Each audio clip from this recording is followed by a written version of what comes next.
श्री राम जय जय राम, श्री राम जय जय राम, श्री राम जय जय राम।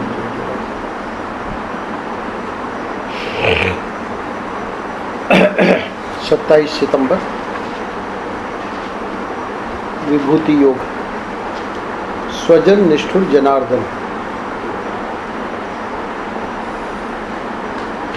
इस पृष्ठ में ये विभूति योग से ही लिया है। तो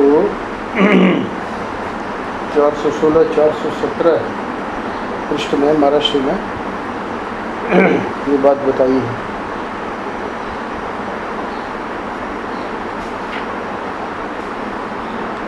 विस्तीर्ण आत्मनो योगम विभूतिम च जनार्दन भूय कथय तृप्ति ही शृणुतो नास्ति में मिलता। हे जनार्दन,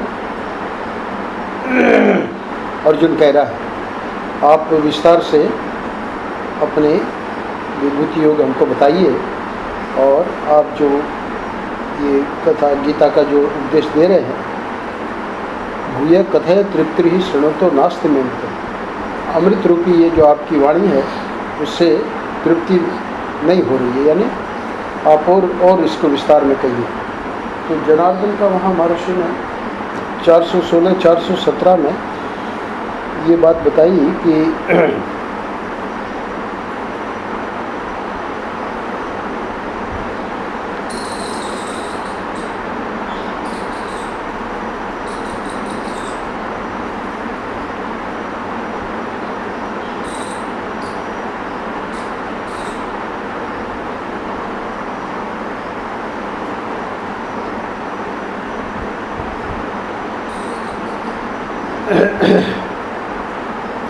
महर्षि यहाँ थोड़ी हंसी की बात कर रहे हैं। बोले, जनार्दन शब्द का असली अर्थ आपको नहीं बताता हूँ, नकली अर्थ बताता हूँ। तो नकली अर्थ कौन सा है? जो नीचे दिया है, जनान दुष्ट जनान अर्दयति। जो दैत्य हैं, धर्मी हैं, बुरे लोग हैं, उनको जो रोंदे उसका नाम जनार्दन, उनको जो कुचल दे। पर यह तो नकली अर्थ हुआ। अब इसका असली अर्थ सुनो। तो ये भूमिका बना के, क्योंकि वो लेना था, हालांकि इसको भी ले सकते थे क्योंकि नीचे जगह तो है। तो खैर, एक हंसी कर रहे हैं महाराष्ट्री, पर असली अर्थ है इतना ही है। जनार्दन का असली अर्थ सुनो। तो नकली अर्थ जो है वो नीचे है। जन माने जगत। अपने स्वजन को तकलीफ दे करके भी पराये जन को जो सुख पहुंचावे, उसका नाम जनार्दन, अर्थात स्वजन निष्ठुर। कैसे? अपने भक्त को गरीब रखेगा और पराये भक्त को धनी कर देगा। यह नारायण का स्वभाव है। परम पूज्य महर्षि कह रहे हैं, ये कृष्ण का स्वभाव है। अपने भक्त को भरपेट खाना नहीं दिया और शंकर जी के भक्त को खूब खिलाया। वाह वाह, ये तो एक दिन के लिए आया है। इसको बोलते हैं स्वजन निष्ठुर। स्वजन निष्ठुर का अभिप्राय क्या होता है? एक दिन के लिए आया है का क्या मतलब? तो महर्षि ने कहा है कि एक आदमी अपने पास रोज आता है और एक आदमी 15 दिन में, महीने भर में एक दिन आया। तो जो महीने भर में 15 दिन में आया, उसकी ओर ज़्यादा ध्यान देना, ज़्यादा बात करना। और जो रोज आता है, उससे आज बात नहीं की, कल कर लेंगे, इसमें क्या बात है। लेकिन वह जो रोज आने वाला है, वो तो लड़ने लगा। उसने कहा, वाह, वो जो महीने में एक बार आया, बोले कि ये तुम्हारे ज़्यादा अपने हैं, उनसे बात करते हो, हमसे नहीं करते हो। तो महर्षि कह रहे हैं कि ये बात नहीं है। बात क्या है कि शंकर जी का जो भक्त है, वो तो बेचारा कभी आ गया, तो भगवान कहते हैं कि वाह वाह वाह, है ना, ये तो एक दिन के लिए आया है, तो इसको तो बहुत खिलाया। और ये जो बेचारा प्रतिदिन प्रार्थना कर रहा है ना, बिहार जी की आरती में जा रहा है, उसका कोई ख्याल ही नहीं। तो कह रहे हैं कि ये स्वजन निष्ठुरता जो है ना, क्यों? बोले कि ये तो अपना ही है ना, सुख है। तो इसको बोलते हैं स्वजन निष्ठुर। अच्छा, स्वजन निष्ठुर का अभिप्राय क्या होता है, ये भी सुन लो। ये पहली बात तो स्वजन, तो स्वजन यानी अपना ही है। दूसरा सुख दुख में, संयोग वियोग में अनंत काल तक का साथी है। ये एक विशेष अर्थ है। क्या कि स्वजन का अर्थ यही है कि वो दुख में छोड़ देगा, ऐसा नहीं है। सुख में, दुख में, संयोग में, वियोग में अनंत काल तक का साथी। यानी बच्चे को माँ मारती है, छोटा बच्चा है तो उसी की माँ की साड़ी में ही छुपता है। अरे वो तो मार रही है तो उसकी साड़ी में क्यों छुप रहा है ना। पर वो जो है बच्चे को पता है कि सुख में, दुख में, संयोग में, वियोग में, है ना, अनंत काल तक का यानी माँ ही हमारी साथी है। तो स्वजन जो है भगवान जानते हैं कि वो कितना भी हम इसको कष्ट दें ये जाएगा कहीं नहीं, मेरे पास ही रहेगा। तो उसकी वासना को दबा देना। अब ये 4-5 बातें बताएंगे यहाँ।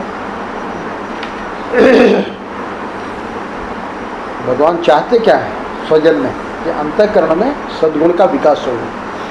तो अंतःकरण में सद्गुणों का विकास हुए उसके लिए 4-5 बातें, मतलब है तो बहुत लंबी लिस्ट, पर उसको मुख्य बातें बता दी। क्या क्या? वासना को दबा देना, उसमें तपस्या का अभ्यास लाना, तितिक्षा का अभ्यास लाना, उसमें समता का अभ्यास लाना, उसमें मौन का अभ्यास लाना। 5 बातें यहाँ महर्षि ने गिनाई है। आदि आदि कह के और भी बहुत सारी बातें हैं। तो उसके अंतःकरण में यानी स्वजन के अंतःकरण में सद्गुण का विकास होवे, इसका ज़्यादा ख्याल रखना। यानी ठाकुर जी को अपने भक्त के लिए इसका ज़्यादा ख्याल है कि उसके अंतःकरण में सद्गुण का विकास हो। तो इसलिए क्या क्या करते हैं, उसकी वासना को दबा देते हैं, है ना। सोच रहे थे भाई i10 ले लें, i20 ले लें, है ना, सब दबा दिया। बल्कि एक मारुति थी वो भी चली गई, है ना। तो उसमें तपस्या का अभ्यास लाना। अब तपस्या करनी पड़ेगी, जो है नहीं, है ना। तो अपना स्कूटर पे चलाओ, चाहे गर्मी है, चाहे सर्दी है, चाहे बारिश है, तपस्या का अपने आप अभ्यास हो रहा है। और तितिक्षा, सहन शक्ति, समता, है ना, सब में, गर्मी में, सर्दी में समता। अब तो अभ्यास नहीं रहा, पहले तो आगरा जाते थे तो सब अभ्यास था, अब धीरे धीरे अभ्यास छूट रहा है। तो उसमें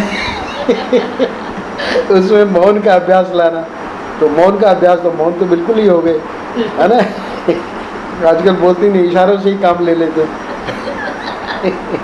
तो कह रहे हैं कि उसके अंतःकरण में सद्गुण का विकास होवे, इसका ज़्यादा ख्याल रखना। तो ठाकुर जी को इसका ज़्यादा ख्याल है कि अंतःकरण में कैसे सद्गुण का विकास होवे। हमेशा अपने लोगों की अपेक्षा पराये लोगों का ज़्यादा आदर करना। तो अपने लोगों की अपेक्षा पराये लोगों का क्यों ज़्यादा आदर करते हैं? पराया जो है ना, तो उसको भी जब आदर करेंगे तो वो भी आकर्षित तो होगा ही, उसमें भी ठाकुर जी की कृपा ही है।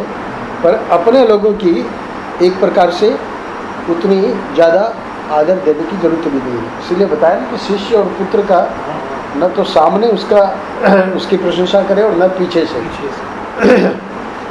इसको बोलते हैं जनार्दन, स्वजन निष्ठ, जन आर्दन, ये असली अर्थ है। अच्छा, अब एक और महर्षि बात बता रहे हैं अगले पैराग्राफ में। एक अपना आदमी और एक पराया आदमी लड़ने लगे, तो मालिक आया। तो पराया आदमी से क्या मतलब? अपने आदमी से मतलब है।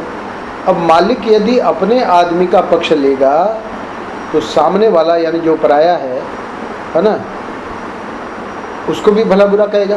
यानी वो जो पराया जो लड़ रहा है अपने आदमी से, तो मालिक को भी भला बुरा कहेगा, क्योंकि मालिक आया और मालिक ने अपने आदमी का पक्ष ले लिया। तो वो जो था, लड़ाई हो रही थी, तो अब वो पराया देख रहा है कि ये मालिक आया, तो इसको तो कम से कम न्याय करना चाहिए था, और इसने अपने ही उसका आदमी का पक्ष लिया, तो उसको अच्छा नहीं लगेगा, तो उसको मालिक को भी भला बुरा कहेगा। और यदि वह अपने वाले को दबा दे, अब ये बात मुख्य बात महर्षि बता रहे हैं कि वो जो आया मालिक और उसने अपने वाले को कहा, भाई है ना, श्याम जी आप आ जाओ, पीछे आ जाओ, है ना, इनसे नहीं लड़ाई करो। यानी श्याम जी को ही दबा दिया। तो अपने वाले को दबा दे तो लड़ाई ख़त्म हो जाएगी। श्याम जी ने कह दिया चलो ठीक है, क्षमा मांग लेते हैं, क्या बात है, लड़ाई ख़त्म हो गई। फिर श्याम भैया है ना, बाबा वाला जो पट्टी डाल रहे थे, हाँ भाई देखो ये कह रहे हैं हमारे महंत, इनके महंत जी जो कह रहे हैं, है ना, इनको पूछो, ये जहाँ से कहे वहाँ से मिट्टी लो, है ना, यहाँ से बिल्कुल नहीं। उड़िया बाबा के ने अपने आदमियों को दबाया तो महंत जी बड़े खुश हो गए, तो बोले छाता लग के बताया कि यहाँ से लो, यहाँ से लो, यहाँ से लो। तो कह रहे हैं कि और यदि वह अपने वाले को दबा दे तो लड़ाई खत्म हो जाएगी। तो इसको बोलते हैं जनार्दन। तो स्वजन निष्ठ हो, यदि स्वजन पर विश्वास न होता है कि ये दबाने पर भी हमारा ही रहेगा तो कैसे दबाते उसको, है ना। तो ये उनका पूर्ण विश्वास रहता है, इसलिए वो ये असली अर्थ सुनाया। अब दो अर्थ और कर रहे हैं महर्षि। एक अर्थ है भक्ति भाव का, तो भक्ति भाव का तो ये हो गया स्वजन को तप करवाने वाला और अन्य जन को सुख सुविधा देने वाले जनार्दन, ये भक्ति भाव का अर्थ हुआ। स्वजन को तो तप करवावे और अन्य जन को सुखी देवे, ये असली अर्थ है जनार्दन का, जो कि भक्ति भाव से निकलेगा। दूसरा और तीसरा दो अर्थ हो रहे हैं, एक है धार्मिक संप्रदाय से और एक है तत्व से। तो धार्मिक संप्रदाय का क्या अर्थ है? जनान, ये नकली अर्थ है, जनान दुष्ट जनान अर्दयति। जन माने दुष्ट जन, जो दैत्य हैं, अधर्मी हैं, बुरे लोग हैं, उसको जो रौंदे, उसको जो कुचल दे, उसका नाम जनार्दन। ये धार्मिक संप्रदाय का अर्थ हुआ। नकली अर्थ क्यों है? क्योंकि महाराष्ट्र ने ऊपर कहा है कि जनार्दन का असली अर्थ सुनो, तो असली अर्थ ये आ गया। तो अब नकली अर्थ भी 10 मिनट तो चलो ठीक है। अब कह रहे हैं कि अब देखो जनार्दन का तात्विक अर्थ। तो जनार्दन का तात्विक अर्थ क्या है? तो ये बहुत ही मज़ेदार है तात्विक अर्थ। क्यों? क्योंकि ये न तो असली में है न नकली में है। तात्विक का अर्थ है कि जो पारमार्थिक सत्ता है ना, वो व्यवहार में नहीं है। ये भक्ति भाव का, धार्मिक, ये सब व्यवहार के अर्थ हैं। और तात्विक अर्थ जो होता है वो क्या है कि हमारी जो अविद्या है उसी को मिटा दे। तो जना का अर्थ होता है माया, अविद्या।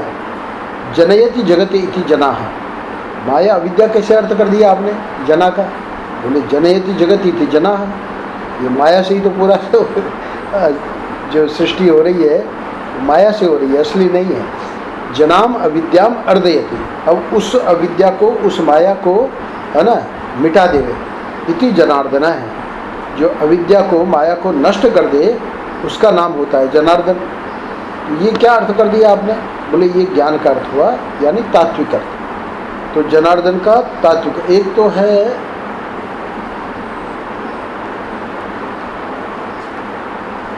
स्वरूप, एक है स्वभाव, एक है प्रभाव। तो स्वरूप में कुछ नहीं होता है। सच्चिदानंद जो है उस स्वरूप से प्राणी मात्र, है ना, चाहे ईश्वर हो, चाहे, है ना, चींटी हो, चाहे ब्रह्मा हो, कोई भी हो, सबका स्वरूप सच्चिदानंद है। स्वभाव और प्रभाव, तो स्वभाव के दो अर्थ कर दिए, उसी को महर्षि ने असली अर्थ कहा। और प्रभाव जो है, प्रभाव है माया को मिटा देना, अविद्या को मिटा देना, यह है प्रभाव। ये ईश्वर में भी होता है, सद्गुरु में भी होता है। तो जनार्दन का जो आखिरी अर्थ है, तात्विक अर्थ अथवा ज्ञान का अर्थ, है ना, वो प्रभाव को लेकर है। और स्वभाव जो है उनका, तो स्वभाव में दोनों अर्थ आ जाएंगे, असली भी नकली भी। नकली कौन सा? धार्मिक अर्थ। धार्मिक अर्थ कौन सा? कि भाई जो ये जो दुष्ट जन है उनको रोन दे, कुचल दे, है ना। तो नकली अर्थ क्यों कहा महर्षि ने? क्योंकि इतना जल्दी कहाँ कुचलते हैं दुष्ट जन को। कंस देखिए कितना, 1 2 3 4 5 6 7, है ना, 8वां तो बलराम आए, तो बलराम जो है वो तो चले गए रोहिणी के गर्भ में, है ना। तो ऐसा लगा कि वो गर्भ गिर गया। 9वें जब भगवान आए हैं, है ना, तो कितना, यानी कोई ऐसा थोड़ी है कि भाई अब वो मार रहा है एक के बाद एक, एक के बाद एक, एक के बाद एक, पर नहीं कुचलते। तो ये बड़ा विचित्र ही है ठाकुर जी का खेल। इसलिए नित्यानंद जी वो वहाँ के अपने क्या नाम निकेतन वाले, ज्ञानानंद निकेतन, आप तो वहाँ आए हैं, वो कहते थे कि ठाकुर जी की चक्की पीसती है, ऐसा नहीं कि नहीं पीसती, पर धीरे पीसती, यानी समय लगाती आदमी को बहुत धैर्य रखना पड़ता है। अभी लतिका का आप बता रहे हैं, तो देखो क्या क्या है ठाकुर जी को कैसे भाई जो कष्ट आया है उसको जल्दी समाप्त करो।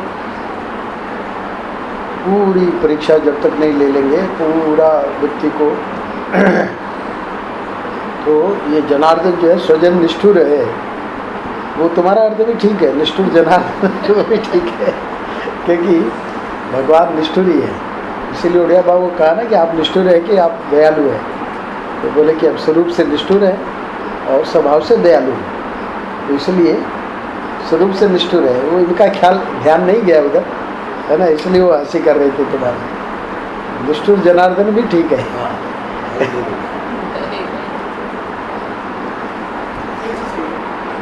क्या चीज? अच्छा